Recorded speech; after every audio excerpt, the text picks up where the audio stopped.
Kalau kat Medina tak pakai maps, aku guarantee kau sesat tak jumpa Riyadh kau. Aku tengah jalan-jalan West Africa dari Senegal ke Morocco melintasi Mauritania dan Western Sahara. Aku sekarang kat Dakhla, Western Sahara. Lepas dah pusing-pusing area pantai tengok orang surfing, aku pun pergilah cari makan area pekan. Bau daging bakar dia, manggil-manggil. Okey, aku nak makan ni, confirm. Macam yang aku terangkan kat video lepas, orang Dakhla ni friendly yang amat. Sembang punya sembang, tahu-tahu paciknya belanja buah kat kita orang.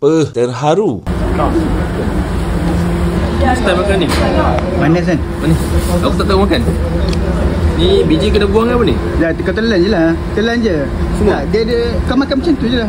Sorry lah korang, aku tak kenal buah derima. Pisang dengan durian aku tahulah. Now try roti sumbat daging bakar ni pula.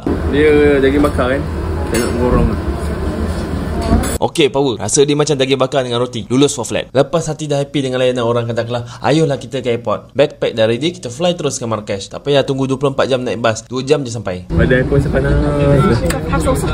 Sampai Riyadh je kan makan ubat. Sampai Marrakesh pun dah malam. Lepas tu nak clear immigration je, lagi 2 jam. Makin lewat malam jadinya. Okey, tips untuk ambil taksi airport Marrakesh Menara. Kalau nak jimat, kau keluar, jangan terus ambil taksi kat situ. Kau jalan kaki dulu keluar dari kawasan airport. Lepas tu dari situ baru kau cari pakai air-hailing. Dah sampai Marrakesh takkan duduk hotel kat town kot. Rugi ya tak duduk Riyadh dalam Medina. Ini pintu gerbang masuk Medina. Dia ada banyak pintu macam ni. Okey, Medina dekat Morocco ni adalah satu kawasan old town yang berpagar dengan lorong-lorong sempit, sok, rumah-rumah lama. Iaitu tempat asal penduduk sebelum wujudnya bandar moden kat sekeliling. Time ni sunyi sepi dah. Kalau siang meriah gila ni. Kelang kabut. Lorong-lorong kat Medina ni kecil. Jadi taksi nak masuk sampai ke dalam betul-betul depan Riyadh tu memang tak boleh. So kau kena jalan kaki sikit lah. Kalau kat Medina tak pakai maps, aku guarantee kau sesat tak jumpa Riyadh kau. Lagi-lagi tengah-tengah malam. Okey lah, aku nak check in, lepas tu rehat. Siang nanti aku bawa korang jalan-jalan pusing Medina ke Marrakesh, Morocco. Sambung next video.